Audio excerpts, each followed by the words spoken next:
বন্ধুরা, আজকে যেহেতু পৌষ সংক্রান্তি, তা পৌষ সংক্রান্তিতে কিন্তু পিঠে করতে হয়, হাতগুড়ি করতে হয়। তার জন্য কিন্তু আজকে আমরা হাতগুড়ি করবো। তা আজকে কী পিঠে বানাবো পুরোটাই আপনাদের সঙ্গে শেয়ার করবো। চলুন বন্ধুরা। বড়মশাই কিন্তু নারকেল কুড়াতে শুরু করে দিয়েছে। বড়মশাই আমাকে নারকেল কুড়িয়ে দেয়, তার জন্য বললাম কি তুমি নারকেলটা কুড়িয়ে দাও। আজকের দিনে আমি যদি হাতগুড়ি করে রাখি তাহলে কিন্তু পৌষ মাসটা, সারা পৌষ মাসটাই কিন্তু পিঠে খাওয়া যাবে। বাঙালিদের কত নিয়ম, তাই না বন্ধুরা? তাই এটাও কিন্তু একটা নিয়মের মধ্যে পড়ে। তাই এবছর কিন্তু আমি অনেক আগে থেকে পিঠে করতে শুরু করে দিয়েছি, কারণ আমার ছোট্টখাটো একটা হোটেল আছে, সেখানে কিন্তু পিঠের অর্ডার শীত পড়ার সাথে সাথেই অর্ডার শুরু হয়ে গেছে। তাই এবছর আর এই সংক্রান্তির আমার হয়নি যে সংক্রান্তির দিনই হাতগুড়ি করতে হবে, অনেক আগে থেকে হাতগুড়ি শুরু হয়ে গেছে। তা আজকে যেহেতু নিয়ম তো পালন করবোই, সংসার মানেই সব কিছু নিয়ম কিন্তু অল্প করে হলেও পালন করতে হয়, তাই না? তাই আপনাদের দাদাভাই আমাকে নারকেলটা করে দিক, দেখতে থাকুন। আজকে বেশি কিছু করব না, একদমই এক রকমের রেসিপি, পিঠে রেসিপি করব, আপনাদের সঙ্গে শেয়ার করব। আশা করি আপনাদের ভালো লাগবে। আর সবাইকে এটা প্রিয় রেসিপি বলতে পারি, পিঠেটা দারুণ লাগে, সবাই ভালোবাসবে এই পিঠেটা খেতে। বন্ধুরা, পিঠে সরঞ্জাম নিয়ে কিন্তু বসে পড়লাম সন্ধেবেলা। দাদাভাই তো নারকেলটা কুড়িয়ে দিয়েছে দুপুরবেলা, তাই নারকেলটাকে কিন্তু পাটালি গুড় দিয়ে আমি ছাই মেরে নিয়েছি। এখানে নিচে গরম জল, এটা হচ্ছে চাল গুঁড়ি। এখন তো চাল গুঁড়ি ইয়েতেই কলেই ভাঙানো হয়, আর আমার বাবা কল থেকে ভাঙিয়ে দিয়ে গেছে চালগুড়িটা। খুব সুন্দর চালগুড়িটা ভাঙানো হয় বেশ কলেতে। এখন তো ঢেকির পাট উঠেই গেছে বন্ধুরা। এই যে চালগুড়ি নিয়ে নিয়েছি, আর এখানে আছে দুধ। আজকে বেশি কিছু করবো না বন্ধুরা, আজকে করবো দুধকলি। পৌষ মাসের সংক্রান্তিতে আজকে বানাবো দুধকলি। তাই এই একদম অল্প পরিমাণে একটুখানি লবণ দিয়ে চালগুড়িটা সুন্দর করে মেখে নেবো। নিয়ে কিন্তু এই গরম জল দিয়ে আস্তে আস্তে করে আমি বেশ একটা সুন্দর ড্রো বানিয়ে নিই। চলুন বন্ধুরা, অল্প করে গরম জল দেবো আর মাখবো। কলের গুঁড়ি কিন্তু ঠান্ডা জলেও মাখা যায় বন্ধুরা, কিন্তু গরম জলে আরও ভালো হয় মাখাটা। উষ্ণ গরম জল, যে হাতটা আমার দেওয়ার মতন, এভাবে আস্তে আস্তে মেখে নেবো। আর একটা গামছা পেতে নিলাম বন্ধুরা, কার্পেটটার মধ্যে পড়লে নষ্ট হয়ে যাবে, তাই একটা গামছা পেতে নিলাম। ওর মধ্যে পড়লে গামছাটা আমি পরিষ্কার করে ধুয়ে নিতে পারবো। চলুন, যেরকম আটা মাখা হয় ঠিক সেইভাবে কিন্তু আমি ডোটা বানিয়ে নেবো আস্তে আস্তে করে। একবারে জল দেবেন না, পরিমাণ মতন একটু একটু করে জল দিয়ে কিন্তু বানাবেন। এইভাবে আটা মাখার মতন একদম ঠেসে ঠেসে ঠেসে ঠেসে আমি মেখে নেবো। যত সুন্দর মাখা হবে পিঠেগুলো কিন্তু তত সুন্দর হবে। যেরকম আটা মাখা হয় ঠিক সেইভাবে আমি চটকে চটকে মেখে নেবো। কি সুন্দর মাখা হয়ে গেলো, দেখতেই পাচ্ছেন। এইরকমভাবেই কিন্তু আমি পুরো মেখে নিয়েছি সুন্দরভাবে।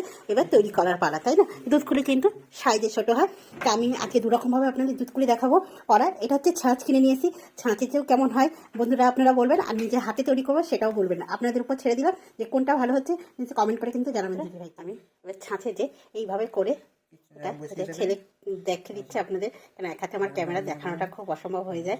যে ছাঁচে এইরকম করছে, দেখুন ডিজাইনটা খুব সুন্দর আসবে। এর অল্প করে দিয়ে শুধু এইভাবে অল্প করে একটু মুড়ে দেওয়া, ব্যাস, তাহলে কিন্তু কমপ্লিট হয়ে যাবে। দেখুন, বার করো হাতে, এই দেখুন কত সুন্দর আকর্ষণগুলো দেয়। এই দেখুন বন্ধুরা, কত সুন্দর এই একটা ডিজাইন হয়ে গেল। আবার একটা করছে, এইভাবে করলে খেয়ে একটু তাড়াতাড়ি হয়। আর তাড়াতাড়ির থেকেও বন্ধুরা ডিজাইনটা খুব সুন্দর আসে, যেটা আমার হাতে হয় না সেই ডিজাইনটা, কিন্তু এতে ডিজাইনটা খুবই সুন্দর আসে। এইভাবে শুধু মুখটা একটু এইভাবে চেপে দেওয়া, পুরো চাপতে হয় না, মুখটার কাছে একটু চেপে দিলেই কিন্তু সুন্দরভাবে এই যে ডিজাইনটা, পুরো ডিজাইনটা উঠে আসে, দারুণ হয় কিন্তু। এই দেখুন, দেখতেই পাচ্ছেন হালকাভাবে শুধু দারুণ লাগছে, পুরো সন্দেশের মতন মনে হচ্ছে, তাই না বন্ধুরা? দেখতে দেখতে কিন্তু দুধকুলি পিঠেগুলো কিন্তু হয়েই গেল। দেখতেই পাচ্ছেন কত সুন্দর হয়েছে দেখতে, ডিজাইনগুলো দেখুন। আর আপনাদের বলেছিলাম দুরকমভাবে করে দেখাবো, তাই কিন্তু এটা হচ্ছে আমি নিজে হাতে বানিয়েছি, হাতে তৈরি, এই যে কোনো মেশিনে না। আর এইগুলো হচ্ছে সব ছাঁচে, যে ছাঁচে ব্যবহার করেছি সেই ছাঁচে। দেখুন অসাধারণ লাগছে, অসাধারণ লাগছে কিন্তু দেখতে। প্রত্যেকটা পিঠে দেখুন অসাধারণ লাগছে বন্ধুরা। এই কটাই আগে ভাপে নিই সুন্দর করে একদম জলেতে, তারপরে কিন্তু দুধ রেডি করে দুধের মধ্যে ছাড়বো বন্ধুরা। চলুন গরম জল বসিয়ে দিই, দিয়ে রেডি করে নিই। সামনে আমি করছি পিঠেগুলো, জল বসিয়ে দিয়েছি, এবার জলের ওপর কিন্তু আমি এই পিঠেগুলো বসিয়ে দিলাম, দিয়ে আর এই ঢাকা দিয়ে দিলাম। এবার জলের ভাপে পিঠেগুলো হতে থাক, আর আমি ওইদিকে করতে থাকি। কটা হাতে বানিয়ে নিই, এতক্ষণ তো ছাঁচ দিয়ে ছেলে বানিয়ে দিল সুন্দর সুন্দর করে ডিজাইন করে। এবার আমি একটুখানি হাতের মধ্যে করে নিই সুন্দরভাবে। আর দুধগুলি যেহেতু ছোটো ছোটো হয়, তাই কিন্তু আমি ছোটো ছোটো করেই করছি। দেখুন পুরো একটা বাটির মতন হয়েছে টলটলে। এবার এর মধ্যে পুর দিয়ে দেবো, নারকেলে দিয়ে কিন্তু এই যে এভাবে সুন্দর করে আমি এটাকে মুড়ে নেব। দিয়ে এই যে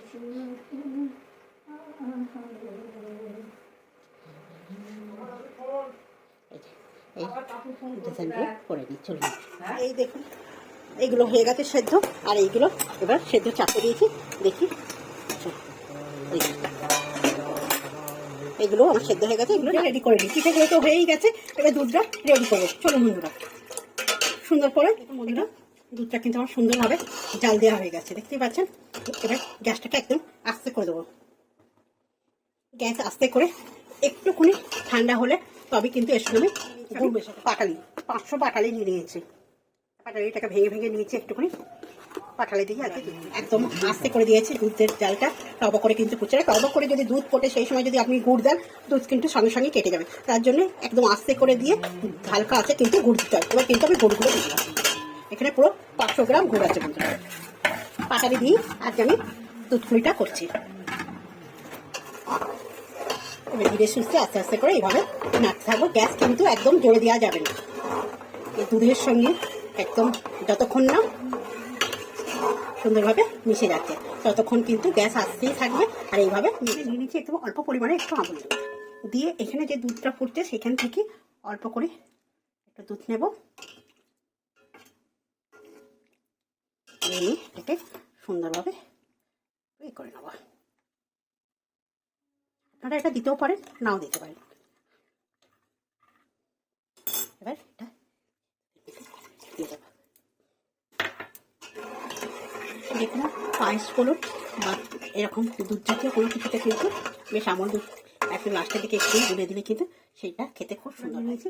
নিয়ে কিন্তু আস্তে আস্তে করে এবার দুধের মধ্যে ছেড়ে দেবে এভাবে সুন্দরভাবে। সবকটা পিঠে আস্তে আস্তে করে ছেড়ে দেবো। যেহেতু আমার পিঠেগুলো সেদ্ধ হওয়া, তার জন্য কিন্তু বন্ধুরা দেখুন দুধে কিন্তু ভেসে আছে। আর যদি এগুলো সেদ্ধ না আগে করে নিতাম তাহলে কিন্তু নিচে সবটা পিঠে কিন্তু পড়ে যেত। এরকম সেদ্ধ করে নিলে কি হয় বন্ধুরা, একদম দুধ রেডি, পিঠেও রেডি, একবারই দিয়ে কিন্তু একটুখানি রেখে কিন্তু নামিয়ে দেওয়া যায়। আর পিঠে ভাঙারও কিন্তু কোনো সম্ভাবনা থাকে না। আর একবারে কাঁচা পিঠেগুলি যদি আমি দুধের মধ্যে ফোটাতে থাকতাম তাহলে কিন্তু অনেক সময় কি হতো, পিঠে ফেটে যেত। তার জন্য এইভাবে দুধকুলি করে দেখবেন বন্ধুরা, পিঠে একদম একটাও ফাটবে না, আর সুন্দরভাবে পিঠে কিন্তু পিঠে জায়গাতেই থাকবে। ব্যাস হয়ে গেল। একে আর কিছু করবো না, একদম আস্তে করে শুধু এটা এবার হতে থাকবে। ব্যাস সুন্দরভাবে একদম পিঠে হয়ে গেছে।